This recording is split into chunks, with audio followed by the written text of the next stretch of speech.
गोस्वामिने नमः। पतित पावन परम करुणामय परमाराध्यतम श्रील गुरुदेव नित्य लीला प्रविष्टोम विष्णुपाद अष्टोत्तर शतश्री श्रीमद श्रील भक्ति वल्लभ तीर्थ गोस्वामी महाराज जी के अभय चरण में असंख्य कोटि साष्टांग दंडवत प्रणाम करते उनकी अहेतु की कृपा प्रार्थना करता हूँ। परमाराध्य श्रील परम गुरुपाद पद्म के 117वें आविर्भाव महामहोत्सव के उपलक्ष्य पूज्य महाराज श्री ने इस सभा का लंबाई अवधि बढ़ा दी है। तो मैं ऐसा समझता हूँ कि परम गुरुदेव कृपा कर रहे हैं, श्री गुरुदेव कृपा कर रहे हैं, जिससे कि हम लोग उनके अतिमर्त्य चरित्र को स्मरण करके अपने जीवन को सार्थक कर सके। गुरु वैष्णवों का गुणावली का कीर्तन से ही जीव का परम मंगल होगा, क्योंकि वो चलते हुए शास्त्र होते हैं। अगर हम किसी ग्रंथ को पढ़कर उसको समझकर उसके सार को अपने जीवन में धारण करना चाहते हैं, वो बहुत कठिन है, आसान नहीं। पहली बात तो शास्त्र आजकल समझ में नहीं आता, और अगर समझ में आ भी गया उसको आचरण में लाना वो खेल नहीं होता है। पहली बात तो समझ ही नहीं आता है, क्योंकि प्राकृत बुद्धि से ग्रस्त जो जीव है वो अप्राकृत सिद्धांत को कैसे समझेगा। और अगर मान लो समझ में भी आ गया, उसकी एप्लीकेशन जो है वो उसका बस का काम नहीं होता है। इसीलिए बोल दिया, गुरु वैष्णवों का अतिमर्त्य चरित्र को अगर हम लोग श्रवण करते हैं तो हमारे लिए ये बहुत आसान हो जाएगा। जैसे अभी हम लोग सुन रहे थे हमारे पूज्य प्रभु के मुख से, किस प्रकार से परम गुरु महाराज जी का वो आदर्श, वो लीला, वो चरित्र दिखलाई पड़ रहा है। वैष्णवों के प्रति किस प्रकार का सेवा निष्ठा, वैष्णवों के प्रति किस प्रकार से एक सम्मान का भाव श्रील परम गुरुपाद पद्म यद्यपि श्रील श्रीधर गोसाई महाराज जी के साथ बहुत घनिष्ठता थी, वो दोनों ने मिलकर बहुत सारे प्रचार किए, बहुत सारे स्थान में श्रील प्रभुपाद जी के मनोभीष्ट को पूर्ण करने के लिए उन लोगों ने मठों का स्थापना इत्यादि भी किया, बहुत प्रयास किया, ऐसे वैसे नहीं। अब पूरा टाइम साथ रहते रहते एक दोस्ती का भाव बन जाता है। श्रीलवान गोसाई महाराज जी, श्रील श्रीधर गोसाई महाराज जी एवं हमारे परम गुरुदेव, इन लोगों के आपस में ऐसा बॉन्ड बना हुआ था। लेकिन आदर्श इतने ऊंचे हैं। अब हम लोग हैं, जैसे अगर अपना देखते हैं, हम महाराज जी के बिस्तर पे बैठ जाते हैं, इनके बिस्तर पे बैठ जाते हैं। अभी तो आदिकेशव प्रभु मेरे बिस्तर पे भी ज़्यादा बैठते नहीं हैं। पहले तो हम लोग अलग तरीक़ा से रहते थे, पता नहीं अब हमको उन्होंने थोड़ा दूर रखना शुरू किया। तो लेकिन जैसे महाराज श्री के हम लोग जैसे रह रहे हैं, क्योंकि एक भाइयों की तरह रह रहे हैं, उसके अंदर हमारे आचरण में वो मर्यादा कई बार खो सा जाता है। लेकिन परम गुरु महाराज जी अपने आदर्श आचरण से जगत को एक शिक्षा दे रहे हैं। जैसे श्रीधर गोसाई महाराज जी के स्थान में श्री चैतन्य सारस्वत मठ में प्रतिवर्ष गौर पूर्णिमा के बाद उनके सभी गुरु भाई मिलकर मीटिंग किया करते थे, क्योंकि आप पूरा साल अपने अपने स्थान में प्रचार इत्यादि में व्यस्त रहते, मीटिंग किया करते। मीटिंग करने के बाद श्रीधर गोसाई महाराज जी के कमरे में श्रील भक्ति सुंदर गोविंद गोसाई महाराज जी ने श्रील परम गुरुदेव को लेकर के गए और बोलते आप गुरु जी के शैया पे ही विश्राम कर लीजिए, क्योंकि परम गुरु जी का वही नीति था, मेरे जितने भी गुरु भ्राता हैं उन सबको मेरे सेवा जिस प्रकार से करते हो उससे भी अधिक महत्व के साथ में सेवा करना होगा। ये नहीं बोला कि मेरे बड़े गुरु भाई है तो ही करना, मतलब बोला मेरे गुरु भाई है, क्योंकि वो सब श्रील प्रभुपाद के अनुकंपित हैं और मेरे सतीर्थ है, मेरे गुरुजी के सेवक है, इसीलिए गुरुदेव के जो सेवक है वो मेरे लिए सदा सर्वदा पूज्य है, इसलिए उनको मेरे ही कमरे में रखना है और जो सेवा आप मेरे लिए करते हैं उससे भी और अधिक अच्छा कर सकते हो तो ज़्यादा उत्तम है। ऐसा था। कुछ लोग रहते थे, कुछ नहीं भी रहते थे, लेकिन सेवा उन लोगों का भरपूर तरीका से किया करते थे। आज श्रीधर गोसाई महाराज जी के बिस्तर पे सोने के लिए जब बोला, परम गुरु महाराज जी ने चटाई मंगाकर उस चटाई को बिछाकर उसके ऊपर सोए, लेकिन श्रीधर गोसाई महाराज जी के बिस्तर पे वो बिल्कुल ही विश्राम नहीं किया। बाद में स्वयं श्रीधर गोसाई महाराज जी उनसे कह रहे कि आप मेरे कुर्सी पे बैठ जाओ, इधर क्यों बैठे हो?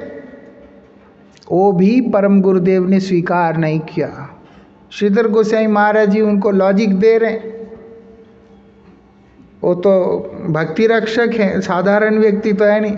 और बोलते जब बारात निकलता है तो लड़का जो है ऊपर चल रहा होता है और नीचे पिता चल रहा होता है, इसमें क्या है? परम गुरु महाराज जी ये भी लॉजिक को एक्सेप्ट नहीं करते, बोलते वो विशेष परिस्थिति में है, वो बारात जो है रोज थोड़ा चलता, वो तो विशेष परिस्थिति में, इसलिए मैं स्वीकार नहीं कर सकता। कहने का अभिप्राय इतनी घनिष्ठता, इतना सब होने के बाद भी आचरण करके मर्यादा दिखा रहे हैं कि वैष्णव का आसन भी हमारे लिए परम पूज्य होता है। हम तो देखा परम गुरु जी को तो दर्शन किया नहीं, लेकिन गुरु जी को देखा कैसे वैष्णवों का छाया लंघन आदि को किस प्रकार से वो महत्व देते थे, कभी भी नहीं करते थे। बाद में आगे चल चल के जैसे उनकी अवस्था इस जगत का रहा ही नहीं तो एक अलग बात है। और मैं श्रील भारती महाराज जी को भी देखा पुरी के अंदर। श्रील भारती महाराज जी से सुना था कि पूज्यपाद आचार्य महाराज को श्रील भारती महाराज जी के रहते हुए लाके मठ में सौंपा गया था, और वही पूज्यपाद आचार्य महाराज जगन्नाथपुरी मठ के अंदर स्टेज पे बैठे हैं और श्रील भारती महाराज जी को बाहर जाना था और आगे से लाइट पड़ रहा है तो महाराज जी का जो छाया है वो पीछे को पड़ रहा है। श्रील भारती महाराज जी अपना गलवस्त्र निकाल कर आचार्य महाराज जी के छाया के आगे ऐसे रख के फिर वो उस तरफ को गए। गुरुदेव का अतिमर्त्य आचरण होने के कारण ही शिष्य के अंदर उसके अंश आ जाता है, और परम गुरु महाराज जी का ऐसे आचरण था, ऐसा विशेषता है, और उनका पोटेंशियल इस प्रकार से था कि श्रीधर गोसाई महाराज जी बोलते मुझे माधव महाराज को, पूज्यपाद माधव गोसाई महाराज को केवल वक्रेश्वर पंडित के साथ में तुलना करने का समझ में आता है, भाव आता है। क्यों बोलते उनका ऐसी पोटेंशियल है, जहाँ हमारा समाप्त होता है वहाँ उनका शुरुआत होता है। उन्हें बताया कि किस प्रकार से कोवूर के अंदर जब रामानंद गौड़िया मठ का स्थापना होना था उसके पूर्व उसके स्थान की प्राप्ति के लिए वो लोग वहाँ कलेक्टर से मिलने गए। कलेक्टर का भी एटीट्यूड कम नहीं है, उसने सामने से बोल दिया, बोलते मैं तो महाप्रभु का दर्शन शास्त्र को पढ़ा, लेकिन महाप्रभु का सिद्धांत का प्रचार प्रसार करने के लिए स्थान की तो आवश्यकता है, ऐसा हमको तो लगता नहीं।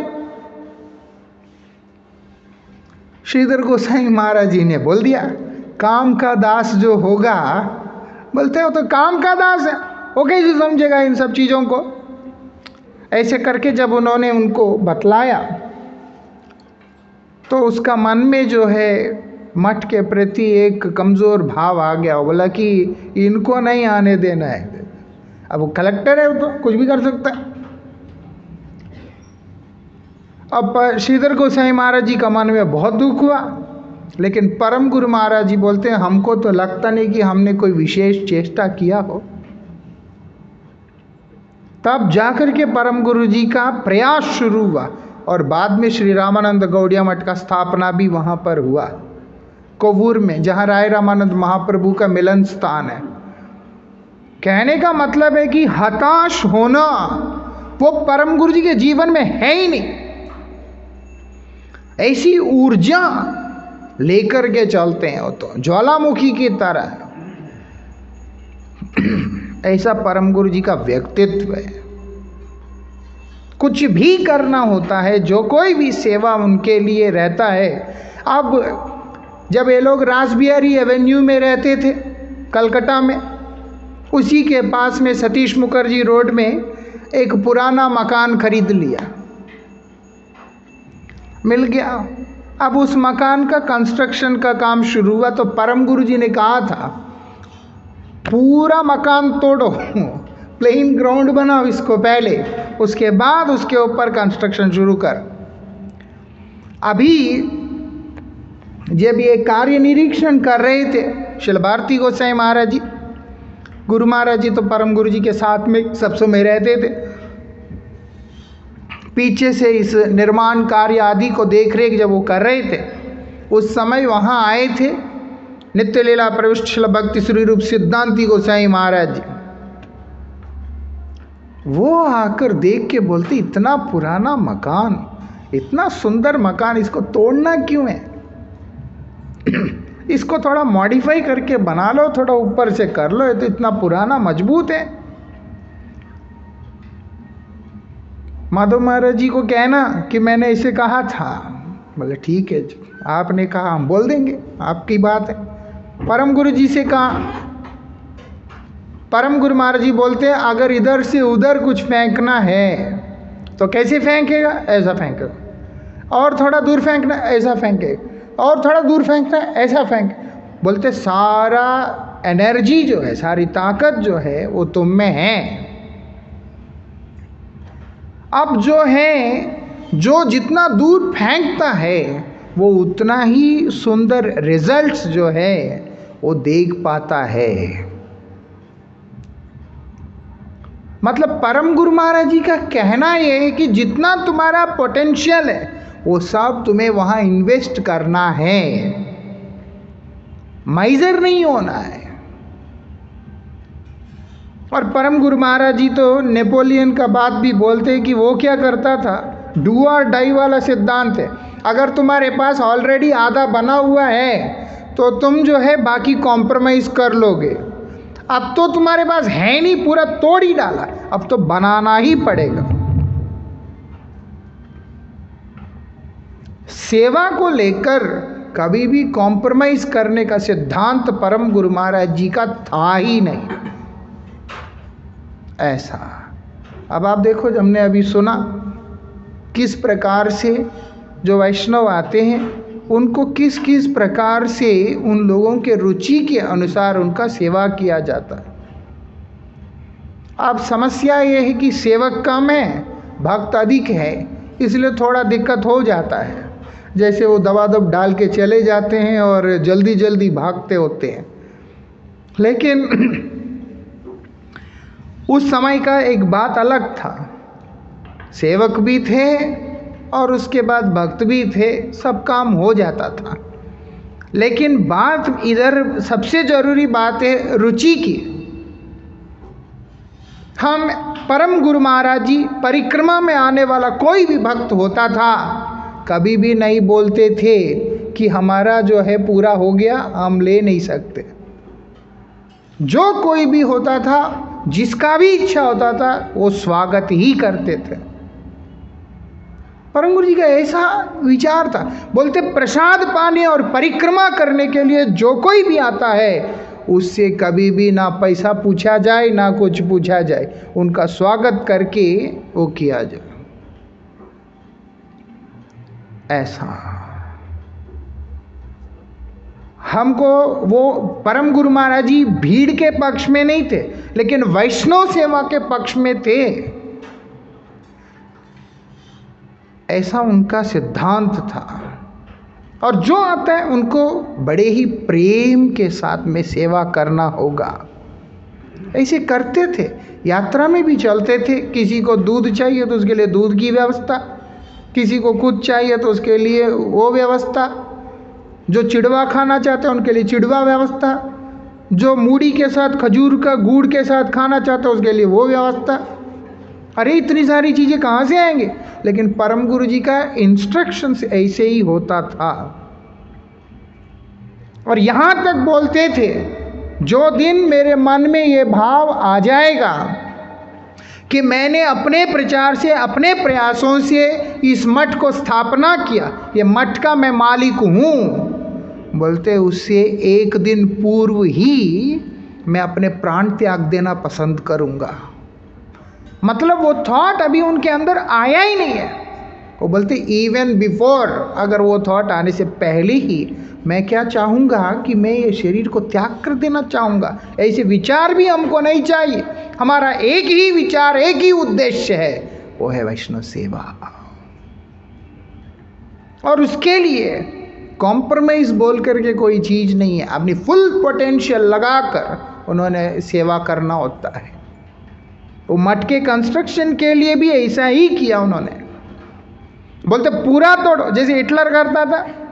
वो जहाँ भी जाएगा अपने जहाज वगैरह जो भी, उसको पीछे आग लगा देगा। अब जो है उसके पास पीछे जाने का कोई ऑप्शन नहीं है, अब तो तुम्हें आगे ही बढ़ना है।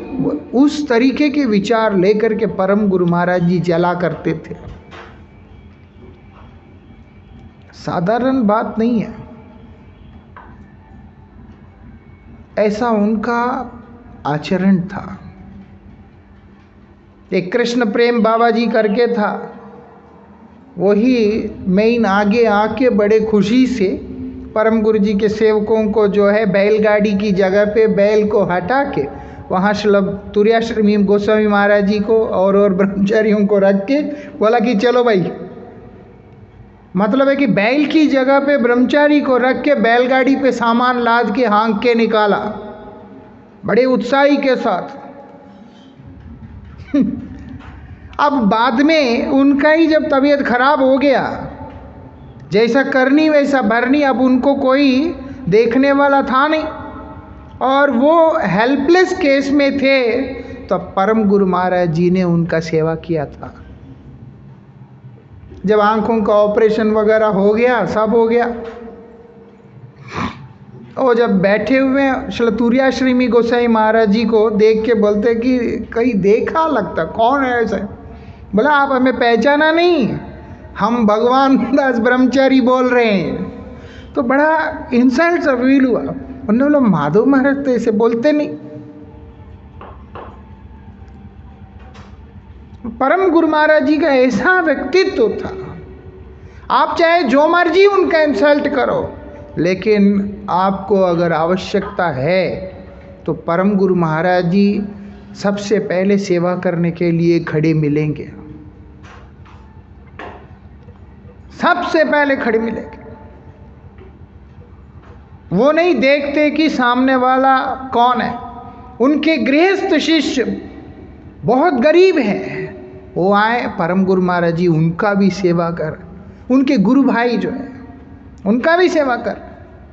क्यों? प्रभुपाद जी के आश्रित है, शिष्यों का तो किया ही है, प्रभुपाद जी का आश्रित है। बोलते प्रभुपाद ऐसी परिस्थिति रख के देख रहे हैं कि मेरा सेवा वृत्ति किस प्रकार से है, और उनका भी सेवा कर रहे हैं। जैसे अभी हमने सुना किस प्रकार से असम के अंदर जो कथा सुनने आए हुए लोग, बारिश हो रही तो उसी समय बोल दिया सबका प्रसाद का व्यवस्था करो, विश्राम का भी व्यवस्था करो। ये बारिश में आदमी भीग के कैसे जाएगा? ऐसा परम गुरु महाराज जी का ये लोग जोर करते हैं। परम गुरु जी का जीवनी को पढ़ने से फिर अच्छा नहीं लगता, मन खराब हो जाता है। हम तो ऐसा भी देखा कि कहाँ देखा वो हम बोलना नहीं चाहता, लेकिन ऐसा भी देखा बैठा हुआ आदमी को खाने के पत्तल से भी खींच के उठा के धक्का मार के बाहर फेंक दे। कहाँ परम गुरु जी का आदर्श है और कहाँ लोगों का ऐसे विचारधारा है? ऐसा परम गुरु जी बोले किसी से पैसा भी नहीं मांगना, कुछ भी नहीं मांगना, हम होटल नहीं चला रहे। ऐसा इसलिए उनके टाइम में तो कहाँ कुछ भी नहीं होता था, आओ और अपने आप सब कुछ हो जाता था। और हमने एक बार सुना गुरुवर्गों से, हमको तो ऐसा लगता है कि हमने मलाई खा लिया। अभी मतलब वो बोल रहे थे, तुम लोगों को देख के लगता है कि तुम लोग पतला सा छाछ पी रहे हो, हम तो मलाई खा लिया। ऐसा परम गुरु जी का ऐसा सेवा व्यवस्था था।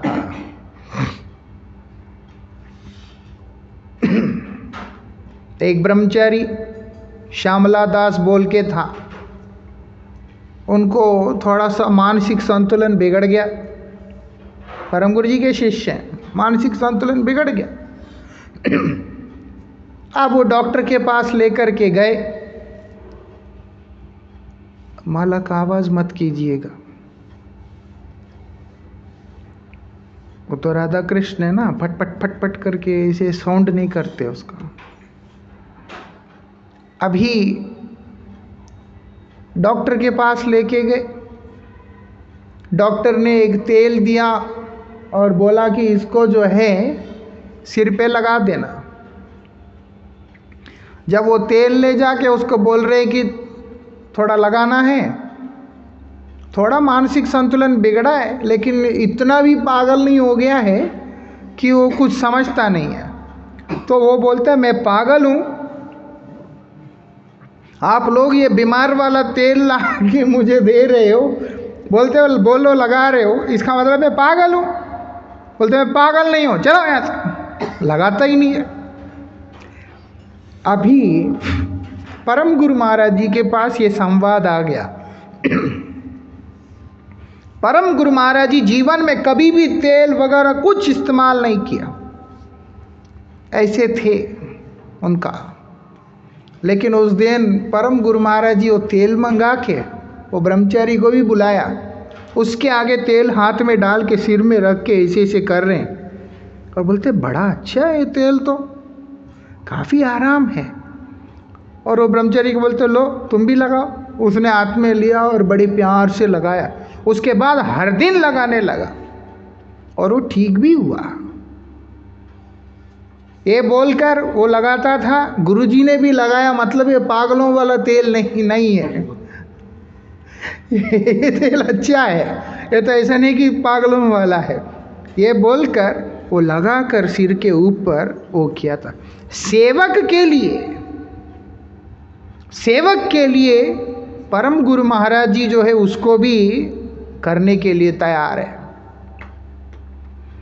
इतना ज़्यादा उनके अंदर भाव है, ऐसा जैसे होया चैन होई वेन प्रभु रियाता दास, सभी के प्रति सवार चरण वंदो दंते करेगा, सभी के प्रति यही भाव है। इसलिए श्री परम गुरुपाद पद्म अपने व्यास पूजा के दिन अपने शिष्यों को भी दंडवत करके उनको सेवा दिया करते थे। ऐसा श्री नारायण गोस्वामी महाराज वगैरह जितने भी वहाँ पर परम गुरु जी के व्यास पूजा में गए थे, वो सब रिश्ते के अंदर शिष्य तुल्य हैं। जैसे गुरु महाराज जी के गुरु भाई लगते हैं, तो परम गुरु जी के वो शिष्य की तरह ही है। लेकिन जब वो व्यास पूजा में आते थे तो परम गुरु महाराज जी वस्त्र आदि प्रणामी देकर उन सबको प्रणाम किया करते थे। ऐसा सेवा भी ऐसे ही करना। जैसे हमने कल सुना किस प्रकार से उन्होंने श्रील नारायण गोसाई महाराज जी को पत्र दिया और कहा कि आप लोग यहाँ अपना रसोई नहीं कर सकते। मतलब क्या है, हमारा सेवा को आपको स्वीकार करना है, अगर आपको ये मंजूर है तो आप लोग आराम से आके रह सकते। जबकि श्रील परम गुरु महाराज जी ने ही श्रील भक्ति प्रज्ञान केशव गोसाई महाराज जी के अप्रकट होने के बाद उसी संस्थान के आचार्य के रूप में श्रील भक्ति वेदांत वामन गोसाई महाराज जी को अभिषिक्त किया था।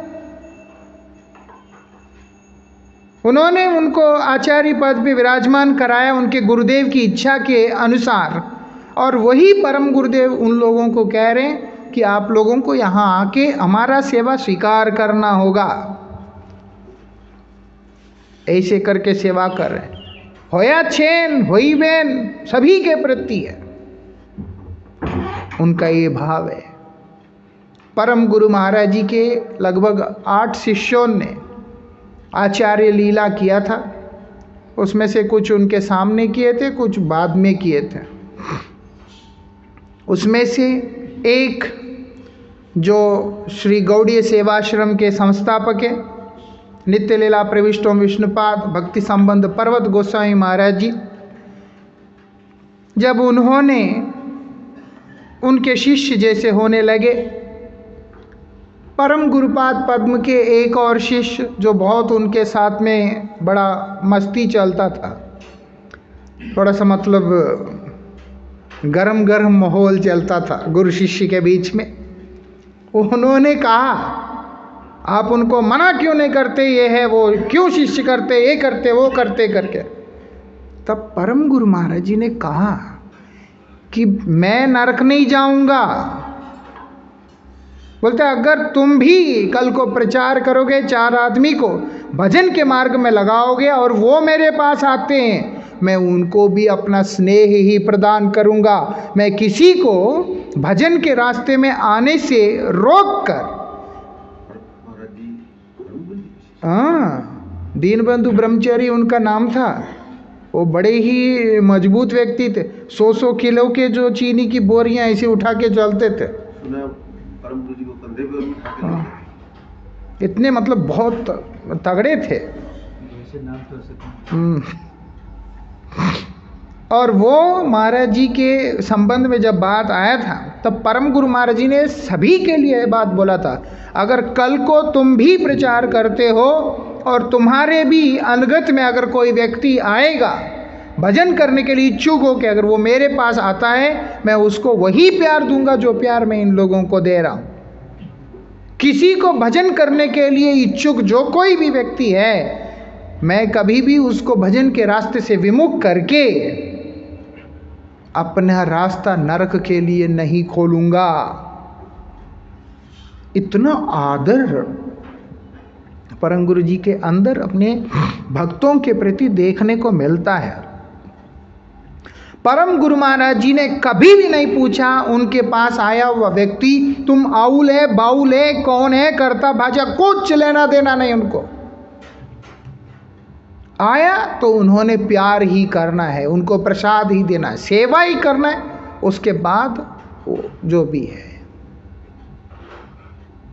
गुरु भाई हो, शिष्य हो, बाहर का हो, कोई भी हो, लेकिन वैष्णव है तो उनका सेवा के प्रति विशेष ध्यान रख के करते थे। ऐसा व्यक्तित्व परम गुरु जी का था जो हम लोग कल्पना भी नहीं कर सकते। एक आदमी कितना खा लेता है, अगर एक आदमी को भोजन देना पड़ा तो कितना खा लेगा। ऐसा परम गुरु जी का ऐसा है नहीं। खुल के तो जैसे अभी हमने सुना सोनलाल पंडा जी को, हम होते 80 लड्डू खा लेगा, हम कहाँ से देगा इतना भाई, हम तो 80 लोगों के लिए 80 लेके आए, ये तो एक ही खा के। परम गुरु जी का ऐसा नहीं, और लाओ खिलाओ दो, गुलामी दो, सब दो। प्रभुपाद जी का ऐसा था, एक आया चोरी करके गया, कटहल चोरी करके गया चैतन्य मठ से एक बार। अब ब्रह्मचारियों ने पकड़ लिया, बोलते कि ईचड़ चोर। अब प्रभुपाद के पास आ गया ये बात। श्रील प्रभुपाद जी बोलते हैं क्या चोरी किया, बोलते कटहल। बोले चावल लाओ, दाल लाओ, तेल लाओ, मसाला लाओ। बोलते अकेला ईचड़ कैसे खाएगा ये, कटहल अकेला कैसे खाएगा, उसके लिए चावल दाल भी तो चाहिए। श्रील प्रभुपाद जी ने पूरा पोटली बांध करके दिया उसको, ले जाओ। परम गुरु महाराज जी ऐसे ही थे, ऐसे ही थे। जो श्रील प्रभुपाद जी के आदर्श थे वो सब एज इट इज परम गुरु महाराज जी ने इस जगत में उतार दिया। इसीलिए श्रील भक्ति हृदय वन गोसाई महाराज जी ने परम गुरु जी की महिमा कीर्तन करते हुए कहा था, ये हमसे आयु में भी छोटे हैं और मठवास में भी, लेकिन आदर्शों में बहुत ऊंचे हैं, आदर्शों में बहुत ऊंचे हैं। ऐसे परम गुरु महाराज जी का आदर्श था। उनकी हरिकथा, उनकी कन्विंसिंग एबिलिटी, इसको तो वो चीज़ों को तो आप कल्पना ही नहीं कर सकते। कैसे सीवी रामन को कन्विंस किया, कैसे और लोगों को कन्विंस किया। लेकिन ये एक आचरण की बात है। और हमेशा परम गुरु जी का ऐसा होता था, सीमित शब्दों में बृहद संदेश देना, कि चीज को पकड़ के खींचना खींचना खींचना, ऐसे परम गुरु जी नहीं करते थे। उन्होंने संक्षिप्त शब्दों में बृहद संदेश दे देना उनका काम है। ऐसा अनावश्यक बोल के समय खींचे जाओ ना। और श्रील प्रभुपाद जी ने कहा था, तुम सब मिलकर रूप रघुनाथ का वाणी का प्रचार करो। और परम गुरु महाराज जी इसीलिए अपने सभी धर्म सभाओं के अंदर प्रभुपाद जी के गणमान्य जितने भी शिष्य हैं, आचार्य, उन सब को वहाँ पर आमंत्रित किया करते थे और उन लोगों को बोलते थे कि आप लोग कथा कीजिए। ऐसा सब बोलते थे, परम गुरु जी भी बोलते थे। और जो ज्येष्ठ सतीर्थ हैं उन लोगों का सम्मान उसी स्तर पे रखते थे। शिलपुरी गोसाई महाराज जी जब हमारे कोलकाता मठ में पधारे, उन्होंने कहाँ रहना है, तो परम गुरु जी ने कहा था कि मेरे ज्येष्ठ सतीर्थ है, इसीलिए मेरे माथे के ऊपर रहेंगे। परम गुरु महाराज जी का जो भजन कुटीर है, बिल्कुल उसके ऊपर वाले कमरे के अंदर श्रील भक्ति प्रमोद पुरी गोसाई महाराज जी विराजमान रहे। ऐसा परम गुरु महाराज जी जैसे उनका आविर्भाव उत्सव के दिन विशेष करके उनके लिए सेवा भेजना, ये सारे काम किया उन्होंने।